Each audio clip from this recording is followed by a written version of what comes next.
ایک قطرہ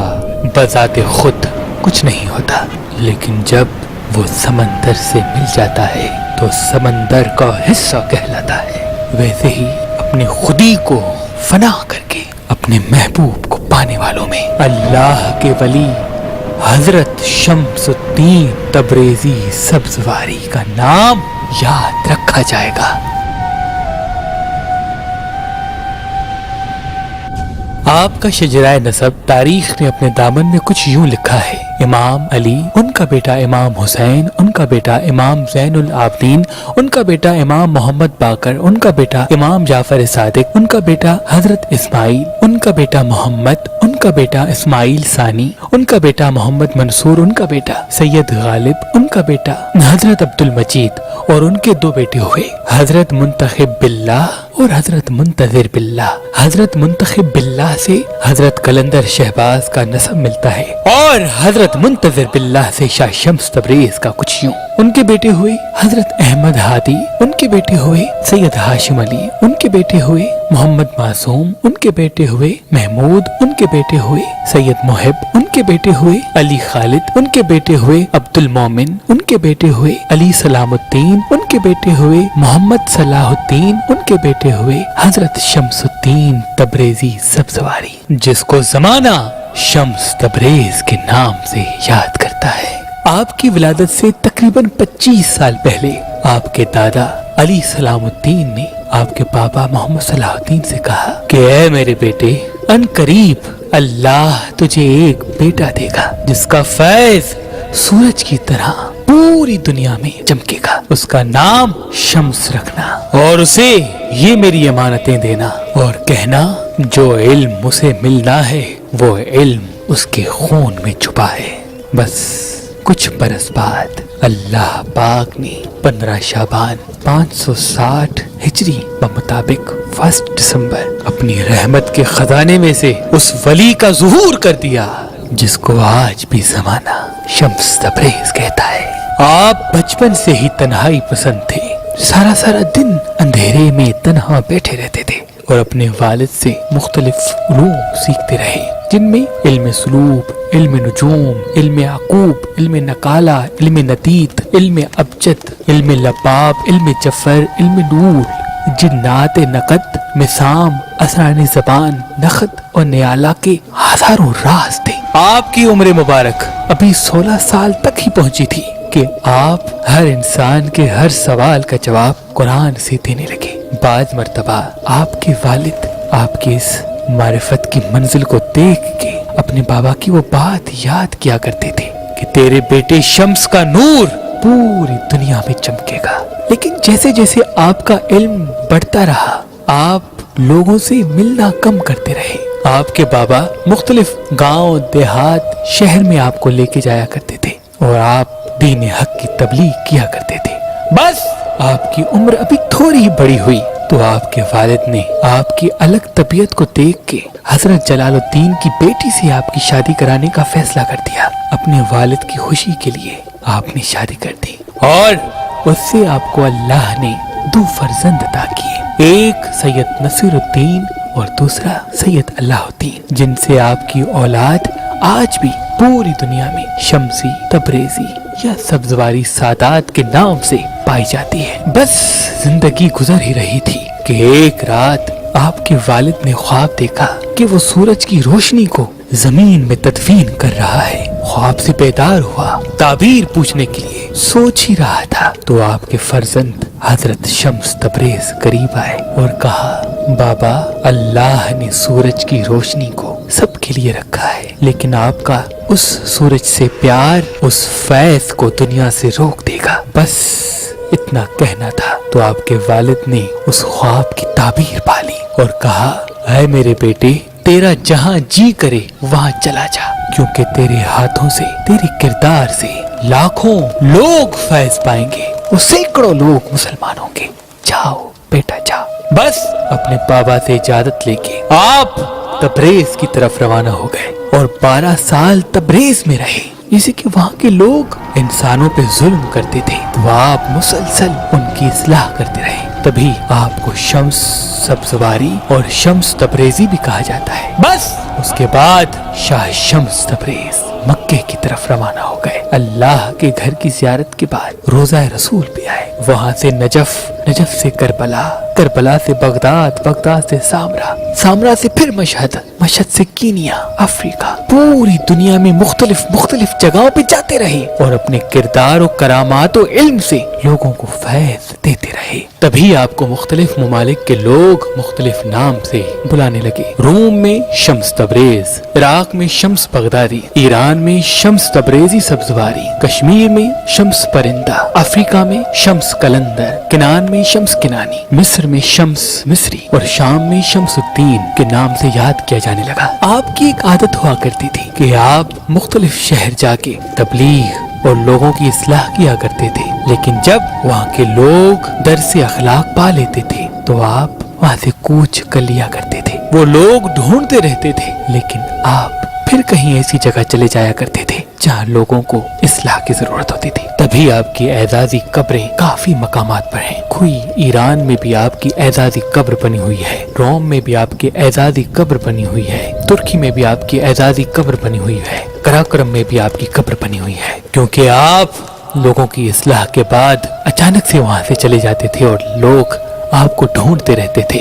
اور آپ کی اعزازی قبر بنا لیتے تھے۔ ایسے گھومتے گھومتے جب آپ کی عمر مبارک تقریباً 60 سال کی ہوئی تو آپ روم پہنچے۔ پھٹی ہوئی چپل، پرانے کپڑے، فقیری لباس، بڑی بال، لوگ آپ کو عجیب نگاہ سے دیکھتے تھے اور لبوں پہ ہر دم ذکر علی ابن ابی طالب علیہ السلام اور بی بی فاطمہ زہرا سلام اللہ علیہا کی شان مسلسل بیان کرتے رہتے تھے۔ یہی سبب تھا کہ لوگ اور اس وقت کے علماء دین آپ کی توہین کرتے تھے۔ ایک مرتبہ روم میں آپ چل رہے تھے، دیکھا کہ ایک عالم جس کو زمانہ جلال الدین رومی کے نام سے پہچانتا ہے، اپنے شاگردوں کو درس دے رہا ہے اور اس کے ساتھ اس کی وہ انمول کتابیں جو ہاتھ سے لکھی ہوئی تھی، جس میں کچھ اس کے والد کے ہاتھ کی لکھی ہوئی کتابیں بھی تھی۔ شاہ شمس تبریز قریب آ کے کہنے لگے، اے اپنے آپ کو عالم کہنے والے، یہ کیا ہے اور تم کیا کر رہے ہو؟ مولانا رومی نے اوپر دیکھا، پھٹے ہوئے کپڑے، ٹوٹی ہوئی چپل، بڑے بال، چہرے پہ مٹی۔ جب اس حال کو دیکھا تو کہا، بابا کہیں اور جاؤ، میں بچوں کو پڑھا رہا ہوں اور یہ تمہارے سمجھ سے بالا تر باتیں ہیں، جاؤ جاؤ یہاں سے جاؤ۔ بس یہ کہنا تھا تو شاہ شمس تبریز نے دیکھ کے ان پوری کتابوں کو ساتھ میں ندی تھی اس میں پھینک دیا۔ پھینکنے کے بعد مولانا رومی پریشان ہو گئے، اپنے ہاتھ سر پہ رکھ کے کہنے لگے، کیا ہے بابا، تم نے یہ کیا کر دیا؟ تم نے غضب کر دیا، اتنی انمول کتابیں میری دادا میرے بابا نے اتنی مشکلات سے لکھی، وہ ساری تم نے ندی میں پھینک دی، یہ تم نے کیا کیا؟ مولانا رومی کے شاگرد شاہ شمس تبریز کی توہین کرنے لگے۔ آپ سب کو دیکھتے رہے اور اشارہ کیا کہ رکو۔ ندی میں ہاتھ ڈالا اور ایک ایک کتاب کو باہر نکالا اور مولانا رومی کے ہاتھ میں وہ کتابیں ایک ایک کر کے جمع کر دی۔ تو مولانا رومی نے جیسے دیکھا وہ کتاب خشک اور اس کتابوں سے مٹی نکل رہی ہے، وہ دیکھ کے حیران ہو گئے اور شاہ شمس تبریز سے پوچھنے لگے، اے بابا یہ کیا ہے؟ شاہ شمس تبریز نے کہا، یہ وہ ہے جو تم نہیں جانتے۔ بس شاہ شمس تبریز یہ کہہ کے چلے گئے اور مولانا رومی اپنے شاگردوں کو چھوڑ کے شاہ شمس تبریز کے پیچھے پیچھے آنے لگے اور قدموں میں گر گئے اور کہنے لگے، مجھے معاف کرنا، مجھے اپنا شاگرد بناؤ، جو علم تمہارے پاس ہے مجھے بھی سکھا۔ تو شاہ شمس تبریز نے کہا، علم ڈھونڈنے سے نہیں بلکہ خود کو کھونے سے ملتا ہے، کیونکہ ایک قطرہ کچھ نہیں ہوتا، لیکن جب وہ سمندر سے مل جاتا ہے تو سمندر کا حصہ کہلاتا ہے۔ بس اس دن سے مولانا رومی سارا دن آپ کے قدموں میں بیٹھ کے آپ سے فیض حاصل کیا کرتے تھے اور آپ کے مرید بن گئے اور رقص کرنے لگے۔ لوگوں کو پڑھانے کے بجائے اپنے آپ میں کھو گئے، خدا کے عشق میں جبیں کو خم کر دیا۔ لیکن جو مولانا رومی کے شاگرد تھے وہ دن بدن حضرت شاہ شمس تبریز کے دشمن بن بیٹھے کہ اس بابا نے پتہ نہیں کیا ہمارے استاد پہ جادو کر دیا کہ سارا دن یہ گھومتے رہتے ہیں، رقص کرتے رہتے ہیں، ہر چیز تبدیل کر دی، ہر چیز چھوڑ دی۔ مولانا رومی شاہ شمس تبریز کی شان میں کہتے تھے کہ شمس ایسے ہے کہ دنیا کا کوئی کتنا بھی بڑا عالم ہو، لیکن جب شاہ شمس تبریز کی صحبت میں بیٹھتا ہے